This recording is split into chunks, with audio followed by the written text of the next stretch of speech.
Assalamualaikum warahmatullahi wabarakatuh.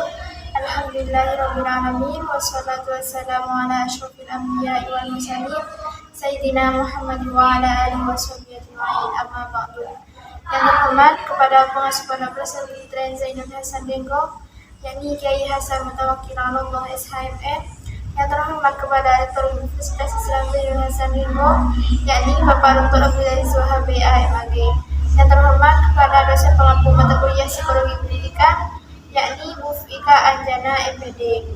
Baik, perkenalkan, nama saya Khairul Nisa dari Prodi Disiplin Pengetahuan Sosial semester 4. Baik, di sini saya akan mempresentasikan tentang bakat dan motivasi belajar. Baik, di sini saya akan mempresentasikan tentang bakat dan motivasi dalam belajar. Nah, yang pertama tentang pengertian bakat terlebih dahulu. Nah, bakat adalah kemampuan yang dimiliki seseorang sebagai potensi yang masih perlu dikembangkan lebih lanjut. Jadi, bakat di sini adalah potensi yang dimiliki oleh seseorang, namun kita perlu mengembangkan potensi di dalam diri tersebut karena bisa jadi ketika kita memiliki potensi tetapi tidak dikembangkan, maka potensi tersebut akan tidak berguna untuk diri kita seperti itu. Nah, yang kedua ada jenis-jenis bakat. Di sini jenis-jenis bakat ini terbagi menjadi 9. Yakni yang pertama ada bakat akademik. Bakat akademik atau linguistic intelligence atau logical mathematical intelligence. Jadi ini yang pertama yaitu bakat akademik tentang linguistic intelligence. Jadi linguistic intelligence di sini seorang yang mempunyai kecerdasannya tinggi sehingga ketika berkomunikasi itu lancar, tidak ada hambatan seperti itu, dan cepat menangkap ketika seorang guru itu menjelaskan. Seperti ketika mereka mengekspresikan gagasan-gagasan mereka, lalu ketika mereka menulis ataupun berbicara di depan umum, mereka terbiasa seperti itu. Dan mereka cenderung menikmati ketika mereka berbicara di depan umum seperti itu. Nah, selanjutnya yaitu logical mathematical intelligence, di mana kemampuan berpikir mereka itu menganalisis tentang matematika, di mana mereka mempunyai pemikiran yang logis, menganalisis masalah seperti itu, dan menggunakan konsep matematika yang efektif seperti Jerome Pauline. Nah, di situ Jerome Pauline itu termasuk mempunyai bakat. Nah, yang kedua ada bakat kreatif dan produktif atau spatial intelligence, di mana bakat ini juga sering disebut sebagai bakat spatial. Nah, kreativitas ini merupakan kemampuan seseorang ketika mereka dapat mengekspresikan diri mereka sendiri atau mereka memunculkan ide-ide mereka sehingga dapat menimbulkan suatu karya seperti itu. Nah, yang ketiga ada bakat seni dan musik atau musical intelligence, di mana ada seseorang yang bisa memahami tentang musik, namun mereka harus mampu melatih kemampuan mereka tersebut. Ini mereka mengerti seni musik, di mana contohnya seperti harmoni ataupun nada. Nah, di situ mereka punya bakat khusus, di mana mereka dapat mampu memahami bakat tersebut dengan cepat sehingga hal tersebut dapat membawa mereka kepada musik tanah air. Yang keempat ada bakat kinestik atau psikomotorik body kinestic intelligence, di mana bakat ini mereka melibatkan tubuh mereka terhadap aktivitas yang mereka lakukan, seperti bela diri atau menari. Nah, tadinya itu tidak biasa seperti penari balet. Nah, menurut saya penari balet itu adalah hal yang tidak banyak dilakukan oleh banyak orang, sehingga ketika mereka mempunyai bakat untuk menari, sebaiknya mereka gunakan hal tersebut karena hal tersebut dapat membantu mereka untuk mencapai masa depan yang lebih baik seperti itu. Dan tari ini termasuk ke dalam bakat kinestetik atau psikomotorik. Nah, yang kelima yaitu bakat sosial dan kepemimpinan atau impersonal intelligence, di mana bakat ini adalah mengacu kepada mereka yang mempunyai kemampuan dalam berinteraksi, menyampaikan, atau berhubungan dengan orang lain, sehingga ketika mereka menjadi pemimpin, maka mereka akan sangat mudah untuk menjadi seorang pemimpin yang memang ditegasi oleh banyak orang seperti itu. Nah, yang keenam ada bakat naturalis atau naturalis intelligence, di mana naturalis intelligence di sini adalah orang-orang yang mempunyai sensitivitas yang tinggi terhadap gejala alam, terhadap lingkungan alam, terhadap hewan ataupun terhadap tumbuhan seperti itu. Yang ketujuh ada bakat bekerja administrasi, di mana bekerja administrasi ini adalah mengacu kepada mereka yang mampu melaksanakan tugas administratif dengan baik dan efisien seperti itu. Di sini ada faktor-faktor yang mempengaruhi perkembangan bakat. Nah, yang pertama ada faktor internal dan yang kedua ada faktor eksternal. Nah, faktor internal di sini muncul karena memang dalam diri seseorang tersebut dalam minat, motivasi dan keuletan di dalam diri seseorang tersebut. Jadi faktor internal di sini ada dua, yaitu yang pertama ada faktor bawaan atau genetik, di mana faktor bawaan di sini yang memang dari keluarga atau orang tuanya yang mempunyai bakat khusus, misalnya penyanyi, anaknya mempunyai suara bagus, ya wajar saja karena memang orang tuanya punya suara yang bagus seperti itu. Jadi itu yang disebut dengan faktor bawaan atau genetik. Yang kedua ada faktor kepribadian. Nah, faktor kepribadian di sini adalah anak-anak tersebut tergantung kepada psikologis dan emosi terhadap anak didik tersebut. Nah, ketika mereka di dalam diri mereka ingin mengembangkan bakat mereka, nah itu tergantung psikologis dan emosi anak itu sendiri. Nah, yang kedua ada faktor eksternal. Nah, faktor eksternal ini adalah faktor yang berpengaruh dari luar. Nah, seperti faktor lingkungan, faktor kesempatan, faktor waktu, faktor ketahanan mental, ataupun faktor dukungan sosial dari orang-orang sekitar kita. Yang selanjutnya ada peran bakat dalam belajar. Di sini ada yang pertama ada bakat intrinsik, di mana bakat ini adalah bakat yang didorong karena atau minat di dalam suatu bidang sehingga mereka termotivasi untuk belajar dan mengembangkan dalam bidang tersebut. Selanjutnya ada kepercayaan diri. Nah, di mana kepercayaan diri di sini mempunyai dampak positif terhadap mereka terhadap seorang pelajar seperti itu, karena ketika mereka mempunyai kepercayaan diri, mereka mampu melakukan apapun dan yakin dengan sesuatu hal apapun yang mereka lakukan seperti itu. Mereka lebih yakin terhadap bidang yang mereka pilih untuk dijadikan bakat.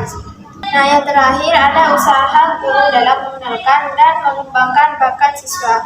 Jadi di sini guru tersebut memang di sini guru memiliki peran penting dalam mengenalkan dan mengembangkan bakat mereka. Begitu beberapa usaha yang bisa mereka lakukan. Seperti yang pertama, identifikasi bakat. Yang kedua ada mendorong ekspresi diri. Nah, yang ketiga menyediakan materi yang relevan. Yang keempat ada monitoring. Yang kelima ada evaluasi dalam belajar. Dan ada aktivitas ekstrakurikuler. Yang keenam ada menyediakan sumber daya. Yang ketujuh ada umpan evaluasi dan umpan banding eksklusif. Yang kedelapan ada fasilitasi kolaborasi. Mereka mau gitu berkolaborasi dengan teman-teman mereka. Selanjutnya ada pemeran bakat dan yang terakhir ada keanekaragaman. Di sini adalah guru wajib menghormati bakat dan minat yang ada di dalam siswa tersebut, entah itu dalam bakat musik, entah itu dalam bakat akademik, olahraga, ataupun bakat lain-lainnya. Seperti itu. Nah, selanjutnya yaitu motivasi dalam proses belajar. Nah, motivasi dalam proses belajar di sini yang pertama ada pengertian motivasi belajar. Belajar di sini adalah dorongan terhadap seseorang untuk melakukan aktivitas belajar. Nah, tanpa dorongan ini maka mungkin tidak akan ada yang namanya aktivitas dalam belajar. Misalnya ketika orang lain mengatakan kepada kita, oh kamu harus belajar, kamu harus bisa membaca, kamu harus bisa menulis. Karena di zaman sekarang ini kita membutuhkan hal-hal tersebut seperti itu misalnya. Nah, itu termasuk dalam motivasi dalam belajar. Nah, ketika mereka termakan motivasi, nah kemungkinan mereka akan melakukan aktivitas belajar tersebut seperti itu, dan itu sangat berpengaruh kepada psikis dan mental anak tersebut. Sekarang yang tujuan dan fungsi motivasi dalam belajar. Nah, di sini ada 3, yaitu yang pertama ada mendorong siswa untuk belajar, di mana ketika mereka mendapat motivasi maka mereka akan terdorong untuk melakukan aktivitas belajar. Nah, yang kedua yaitu menentukan arah dan tujuan dalam belajar. Nah, ketika mereka termotivasi biasanya mereka akan diarahkan kepada hal-hal yang positif sehingga hasilnya juga seperti itu. Nah, yang terakhir menyeleksi pergulatan siswa, di mana motivasi di sini juga berperan terhadap perilaku dan pertumbuhan belajar mereka, serta menghindari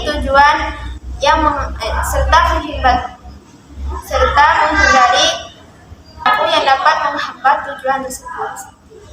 Selanjutnya yaitu macam-macam motivasi. Nah, berikut macam-macam motivasi tersebut, yaitu yang pertama yaitu motif bawaan. Motif bawaan ini adalah dorongan yang ada di dalam diri individu sejak lahir, yaitu dorongan untuk makan, minum, bekerja, istirahat. Nah, untuk yang selanjutnya yaitu adalah motif yang dipelajari. Motif ini adalah dorongan yang berkembang karena pengaruh lingkungan sosial, seperti dorongan untuk belajar atau untuk mengajarkan hal baik terhadap orang lain. Seperti itu. Ahli psikologi mengklasifikasikan motif yang ada dalam diri manusia dalam beberapa golongan, yaitu yang pertama yaitu motif primer dan sekunder. Motif primer di sini adalah yang berhubungan dengan keadaan fisiologis manusia dan tidak tergantung pada pengalaman individu, sedangkan motif sekunder tidak berhubungan dengan keadaan fisiologis dan sangat dipengaruhi oleh pengalaman individu. Jadi munculnya motivasi di sini adalah tergantung dari anak tersebut, entah itu dari pengalaman atau tidak, dan karena bisa pengalaman juga termasuk faktor yang dapat mengubah seseorang untuk termotivasi menjadi lebih baik seperti itu. Yang selanjutnya yaitu motif intrinsik dan motif ekstrinsik. Motif intrinsik adalah dorongan yang muncul dari dalam individu tanpa perlu rangsangan eksternal, dan motif ekstrinsik adalah dorongan yang timbul karena ada rangsangan dari luar. Nah, yang C yaitu motif tunggal dan motif bergabung. Nah, motif tunggal adalah dorongan yang tunggal dan mendorong tingkah laku individu. Nah, sedangkan motif bergabung adalah membenarkan lebih dari satu dorongan yang berperan dalam tingkah laku individu tersebut. Nah, selanjutnya yaitu motif mendekat dan motif menjauh. Motif mendekat melibatkan respon individu yang memiliki stimulus dan tujuan. Nah, motif menjauh melibatkan respon individu yang menjadi stimulus atau tujuan. Yaitu motif sadar dan motif tidak sadar. Nah, motif sadar di sini adalah dorongan yang diketahui dengan jelas oleh individu. Nah, yang motif tidak sadar adalah dorongan yang tidak disadari oleh individu itu secara langsung. Nah, selanjutnya yaitu motif biogenetik, sosiogenetik, dan teogenetik. Nah, motif biogenetik ini adalah yang berhubungan dengan kebutuhan organisme untuk kelangsungan hidup secara biologis. Nah, dan motif sosiogenetik berkaitan dengan pengaruh budaya dan lingkungan sosial dan dalam pembentukan motivasi. Dan motif teogenetik yang melibatkan dorongan yang berasal dari interaksi antara manusia dan kepercayaan agama atau Tuhan. Nah, selanjutnya yaitu faktor-faktor yang mempengaruhi motivasi belajar. Menurut Amal Hamadi, terdapat beberapa faktor yang dapat mempengaruhi motivasi, baik itu dari motivasi intrinsik maupun ekstrinsik. Nah, yang pertama yaitu ada kesadaran siswa. Nah, kesadaran siswa di sini adalah ketika orang lain memotivasi siswa tersebut, namun siswa tersebut tidak sadar, maka percuma di situ. Nah, maka dari itu kita harus memberikan kesadaran kepada siswa tersebut agar terdorong untuk melakukan aktivitas belajar. Kesadaran siswa terdapat juga sikap guru, terus pengaruh dari kelompok siswa, cita-cita ataupun aspirasi, pengaruh terhadap motivasi belajar anak, karena mereka akan ketika guru tersebut mempunyai semangat untuk belajar, bisa ditiru sikap yang baik, maka di situ akan memunculkan motivasi mereka untuk belajar. Akhir yaitu poinnya di sini adalah hubungan minat, motivasi, dan prestasi siswa. Siswa saling berkaitan yang berdampak pada prestasi dan hasil belajar mereka di sekolah. Tanpa minat yang kuat, keinginan untuk belajar cenderung rendah, dan ini dapat berdampak negatif pada hasil belajar siswa tersebut. Dan kedua, minat dan motivasi ini peran yang sangat penting. Minat belajar adalah ketertarikan yang dimiliki oleh siswa terhadap kegiatan belajar tanpa adanya perintah atau ajakan dari orang lain. Jadi tanpa diajak orang lain, maka anak tersebut akan melakukan aktivitas belajar. Itu saja yang bisa saya sampaikan mengenai bakat dan motivasi dalam belajar. Apabila ada kesalahan dari awal atau memang pengertian yang belum dimengerti, mohon maaf yang sebesar-besarnya. Akhirul kalam, Assalamualaikum warahmatullahi wabarakatuh.